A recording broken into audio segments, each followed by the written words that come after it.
The next thing you know, you're lying face first in the middle of a street shrouded by darkness. You let out a forced breath of air. With shaking hands, you try to conjure up a portal, but nothing happens.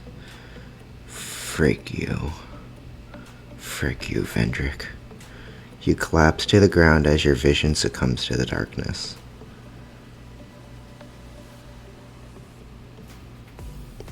Two years have passed since that day. It's the dead of night, and all those who reside in this town of Kibbleton are asleep. Not a single soul notices a yellow portal opening in the middle of the vacant streets. A figure emerges and looks around, amused by their surroundings. So this is where you've been hiding all this time.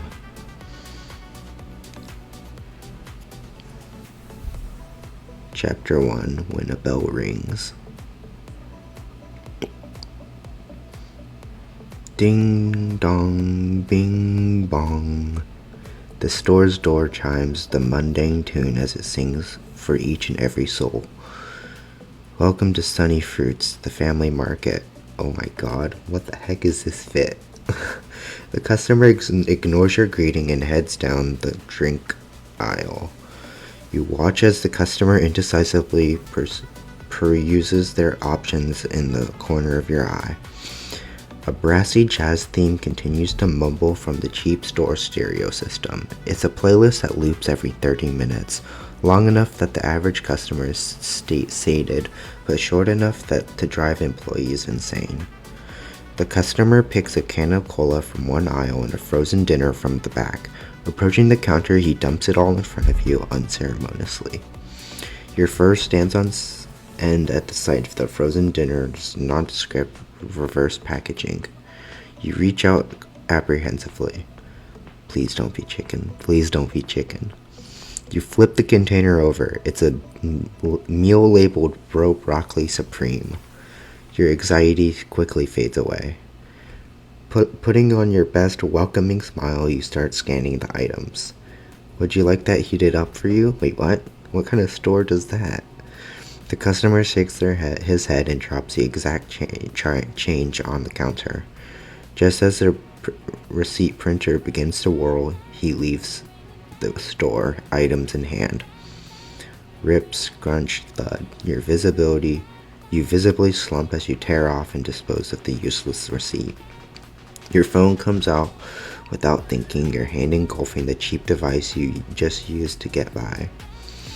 Who cares about having something fancy when it just needs to make calls and send text? The digital clock shows it's 15 minutes to 12. Your shift is about to end. Good. At least there aren't any more customers coming in. Then I can just... Can what? Oh, what the... You nearly drop your phone when your manager appears to your right, seemingly out of nowhere. Gah, King, don't do that. While backing away from your manager's sleepy stare, you stuff your phone back in your pants. What? Not my fault you weren't paying attention to me standing right next to you. The slim alpaca puts his hands on his hips and smiles warmly at you. He says that, but he's a sneaky bugger. He snuck up on you so many times no amount of complaining will stop him, so you leave it be. Maybe there really is something wrong with you. I was thinking, that's all. Was the last frozen chicken dinner? Nailed it. King's got a killer gut instinct. You can't help but admire him for it. He notices things about people more easily than the other mortals you've met. This natural talent is surely why he's earned his rank as manager at this convenience store. But that keen eye will only bring you misfortune if he sees what you really are. You smile sheepishly back at him. How do you eat those things every day? There's enough calories in them to feed 2 people. It's cheap and filling. What else? Well, forget it for today. Here, I made you lunch. King, I can't. I insist. Don't make me waste food. You can't work if you're not eating right. He looks at you with pleading eyes and a wry smile. You relent, smiling back at King. I low-key thought that face was a face mask. Okay, if you insist, but let me buy you the drinks. Iced lemon tea, good for you? You got it, big boy. You don't say that, okay? By the way, you might want to pick something with less caffeine in it. He winks at you. I'll meet you outside after I hand over the pay bag to Team B. The alpaca walks back to the break room with a skip in his step. Shaking your head, you walk over to the drink aisle. Yep, he called you out again. He knows you haven't been sleeping much lately after you bought that new MMO expansion pack. And yes, you did pump half your last paycheck into a level skip for your main class. It's a blessing he's offering you lunch. Oh my god, how much did that level skip cost? The members of Team B arrive for their shift a few minutes later. A brother-sister pair that greets you with a warm hello. You meekly nod in response and quickly regret why you didn't just say hello back to them. King talks to the brother about the day's money bag handover while you head to the back to pack your things.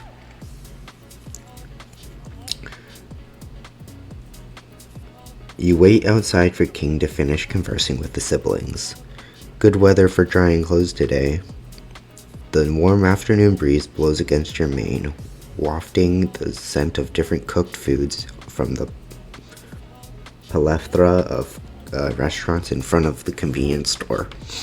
Your stomach growls audibly. Kept you waiting, huh? The alpaca paces over to you. So, where are we having lunch? The usual spot? Usual spot it is then. Lead the way. Both of you walk side by side through the semi-busy street. The daily workforce is out for their lunch. They walk by without walking as much as a glance as both of you. You pull out your phone. Its screen is cracked at the bottom right corner, a memento of its previous owner. You're still using that phone? Yes, it works. I thought you'd have enough saved for a new one already. I could have, but it just feels right to keep this one. Makes me think I should give you a better phone. With your college fees, it's fine. This is the best you can afford. Ha, true. So, how are things back in the shop? The brother looked like he had much to say. Brother? He has a name, you know. Don't tell me you forgot it. The only names I need to know are yours and the other NPCs in my game. With that kind of attitude, how do you expect to be a manager someday? I never said I wanted to be a manager. Now come on. His name, I want to say Michael. It's Mike, and he's doing well. He and his sister, Anna. Is it Anna or Anna? I'm just going to say Anna. The alpaca leans in close to your face and raises his voice to emphasize her name. They really appreciate us taking their shifts so they can take care of their sick grandma. Is she getting better? They say her health is improving, and as a show of thanks, if we ever need them to cover our shifts, they'll do it, no questions asked. Great, then we can have them take one of our day shifts so we can have an all-night gaming session like last time. Divine Beast Destiny,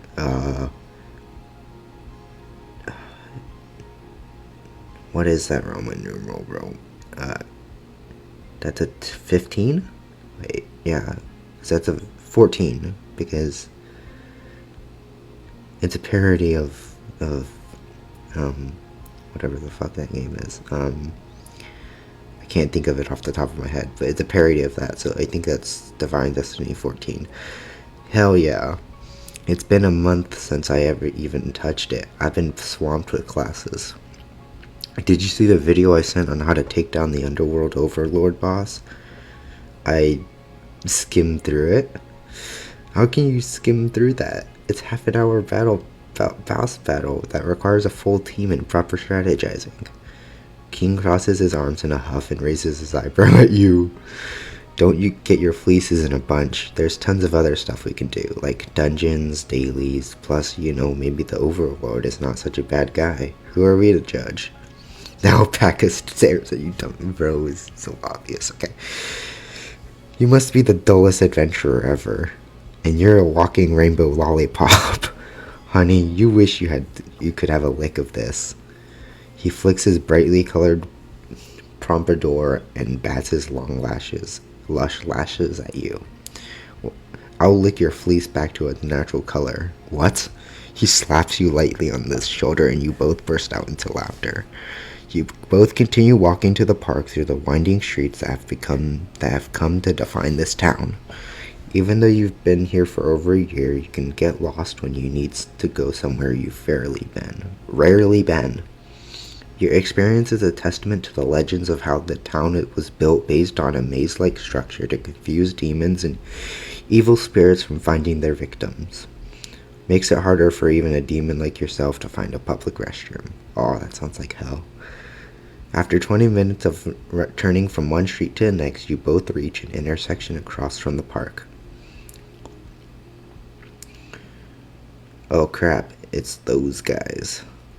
Buzzing around the main entrance are a group comprised of 6 goons dressed in matching black hoodies. They're paddling pamphlets and asking people passing by to sign some pension.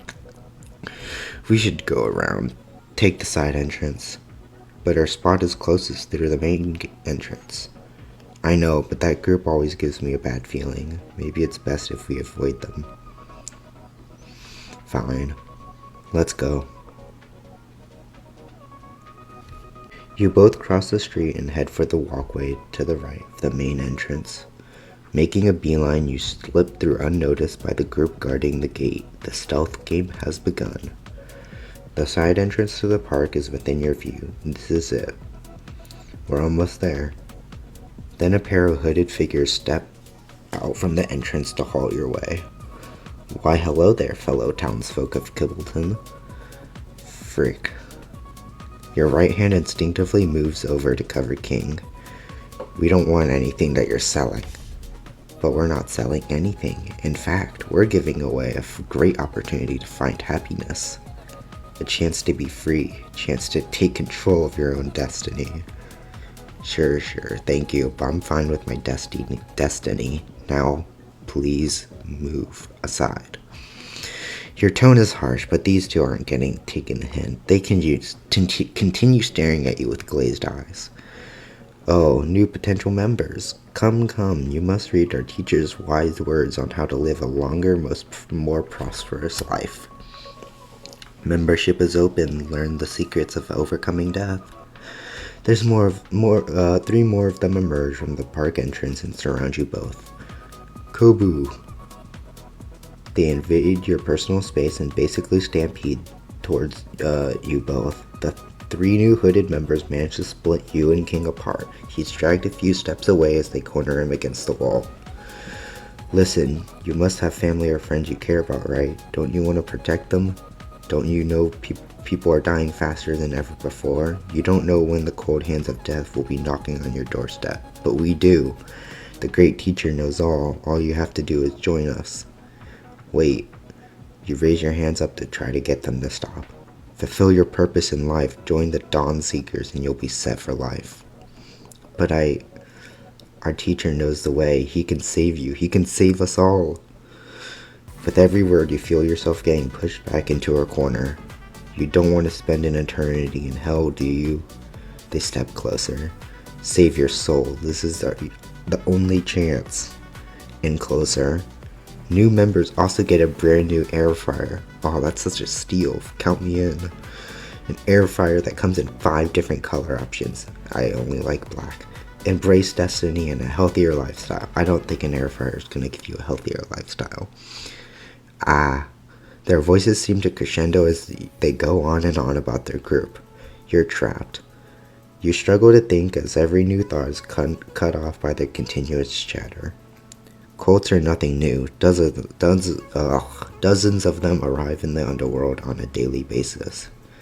Though meeting them in real life is more annoying than having mosquitoes buzzing around your ear on a hot summer afternoon.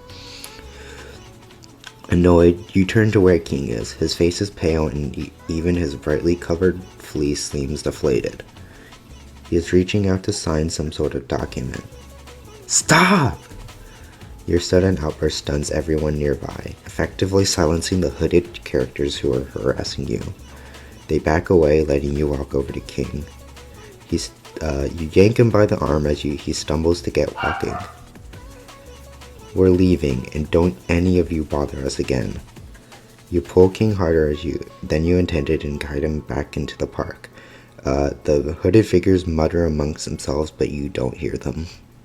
Your sole focus is on getting to your spot. You reach the bench you're looking for, a single seat facing the park's man-made river. The branches of the tall tree huddled together to shade the bench from the sun's rays. Sitting on the park bench, you drape your arm on the back seat and pant exhaustedly. Wow, you're really out of shape if you're that tired from walking. King bends over the bench while trying to catch his breath. We weren't walking, it was like you cough. A sprint. King chuckles heartily and sits next to you. You got the drinks? Yeah, in my bag. Help yourself. You point to the black backpack next to your leg. He grabs the bag and pulls out 2 bottles of lemon iced tea. Ooh, that sounds nice. Here. You take a bottle from King and down the invigorating tea in one big gulp. Slumping back against the bench, you let out a loud gasp as you pull the bottle away from your mouth. I can't believe they just ganged up on us like that. Someone should do something about them. Like who? The police? Shouldn't they be handling these kinds of cases? Well, I'm making a report. You know it won't work. King pulls out his phone and calls someone.